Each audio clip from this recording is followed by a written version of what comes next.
try to kill your son again? They never stop going after us. Once you are a satanic victim, You're permanent. Yes, and they're after your children and them, and their children are after you and your children, you know, and it's nonstop. Now today they've been dismantled good enough that they can't work this 24 hours a day, but they still can check up on us, you know. But I'm not around the Texas much down there because I left there in '93. But that's just a little bit of the people that I was around. But that Alcon Laboratories I named is supposed to be sold. It might have already, I don't know. But to a place called Nevortis, I think it's called. And for something like $30.9 billion. And Dr. Alexander was one of the founders of that. He actually came up to me, and I believe there was 2 different times that he told me that he ate 1,000 children in his life. Them people are cannibals, and I know that. I actually believe the old man. He was rich enough that if he wanted to have extra kids kidnapped just for his pleasure, he could have done it. So I do believe that he was involved in the death of 1,000 children. We have lots of children missing in this country. Never found. Probably the richest one that I was ever around. But that Alcon was founded by him and Dr. Connors, and that's where the name comes from. Dr. Alexander and Dr. Connors, Alcon was the name of it. And these children, you're right, there's lots of children missing and never found, and some inquiries are probably made and nothing ever happens, or no inquiries are made, because sometimes children, aren't Satanists big for breeding for children for satanic purposes? I've heard of breeders, and I believe it probably is real. I felt very fortunate that they didn't do that to me. My first set of twins was born on my own bed. I was like a month shy of being 16. The reason that I planned that pregnancy, and it's a miracle that it worked out okay, was because I had so much female trouble from the race and the beatings and the picking my guts out, because Jack Chipman wore steel-toed shoes. So I suffered pretty good. And I knew I had female trouble. See, they didn't take us to doctors and take care of us. Mm-hmm. They were not going to waste their money on us. We were strictly for sex and beating because they like the violence, you know. It's a sexual violence thing with them anyway. Status. They can't get enough satisfaction from hurting. They're sadistic in their... Yeah. They don't see enough blood. They can't possibly inflict enough pain to get satisfaction from it. They are truly sadists. But I planned that pregnancy, and Philip was my high school boyfriend. And so his father, Dr. Westmorgan, was a doctor at the VA hospital. And shortly before school was out, when I was in labor, I told Philip, I said, well, I need your dad to bring something to speed up the labor and help me figure out what time we'll deliver.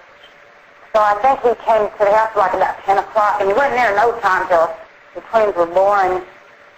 And he actually put one in the medical bag and carried the other one out. And we didn't let no one know it was going to be twins, you know, that we knew it would. So them kids were delivered right there, and they got safely out of the house. They went for sale for $1,000. As far as I know, Jack Chittenden was supposed to get $1,000 from Dr. Morgan for allowing him to have those twins. But when he found out there was 2 babies, from what I was hearing, and I couldn't discuss it with the Nazis, you know, just bits and pieces, he apparently wanted the extra $1,000 for 2 babies. Them kinfolks was real mad because the children were safe, and it was 2 less hostages that they could use to beat and brutalize and threaten and say, keep your mouth shut or we'll kill somebody you love. It was 2 less hostages for them, because all of us that were a victim were the same as prisoners of war or hostages in that sense. What I do that angers a Nazi could get someone killed that I love in that sense of the term of hostage, you know. And what I did, that if I beat up the Nazi, and watched them while I did, because Jack Chipman's had a dad that was a boxer, so when I fought, I knew a little bit about fighting, right? So I could do that once in a while. But if I wasn't careful, I couldn't do it too often, or I could get someone beat up that I care about. And to keep me in line while I was in Texas is exactly why they kept trying to get my little boy. He would have ended up being discovered sooner or later because intelligence would have found him, but he may not have been found alive. I wanted to ask you, how old were you? You were taken away from your mother at a very early age. How old were you when they actually started to rape you and use you as a sex slave? From the time I was 3, as far as I know, I took from my mother, and I was raped from the time I was 4. The man that Helen took me to rape me was named Shorty LeBrier, and I guess he was a Nazi.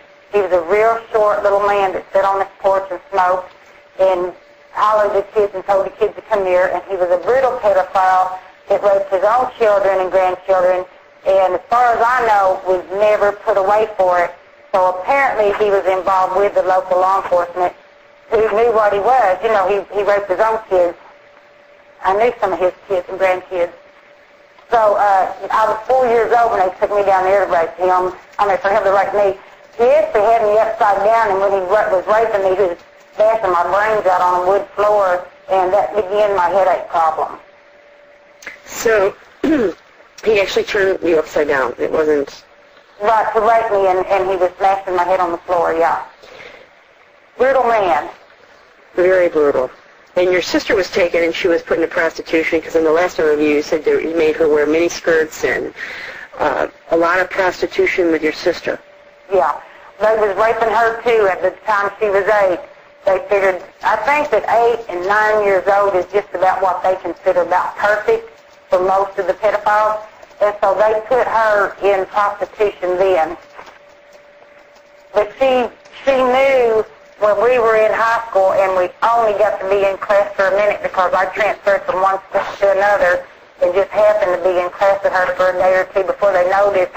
And that's why we had a chance to make plans for her to be rescued someday if I could find someone to trust to save her, and it would have to be someone federal or someone undercover, to do that.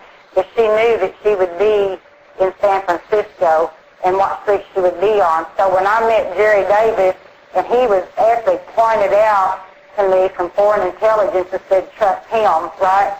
So he saved my sister, and I actually wrote down a list of names that she might be using so that he could find her, because the one thing that I knew she did is she kept her driver's license with the correct address on it. So they found her, and she actually was rescued. We had to set it up to look like that she was shot in the chest and the apartment burnt down. We had to make sure that the Nazis thought she was dead. They couldn't think that she run away because that would get people tortured and killed to see who was hiding her and make them talk. And she was going to be undercover with federal agents, and she has been. Until now, she is still undercover. Yes, I know you said in the last interview that you still fear for your sister's life and that she is undercover, and you didn't want to give out any information because she's, what is it, like a witness protection program, or is she actually working undercover still to bring out these Satanists? She's undercover, part of the surveillance team, and a lot of witness them, and victims and their relatives are part of the surveillance. We needed a lot of surveillance people because there were so many of them, and it was really important when it all started up to stop the Nazis as fast as possible from kidnapping any more kids or killing those that was found alive. And so she stayed undercover with surveillance. Dr. Phil Morgan, who was my boyfriend at the time when I had the twins, became a chiropractor, and he went to Grand Rapids, Michigan for a while. And he raised my twins and protected them, him and his family, and I've always thanked the Lord that those kids were protected, But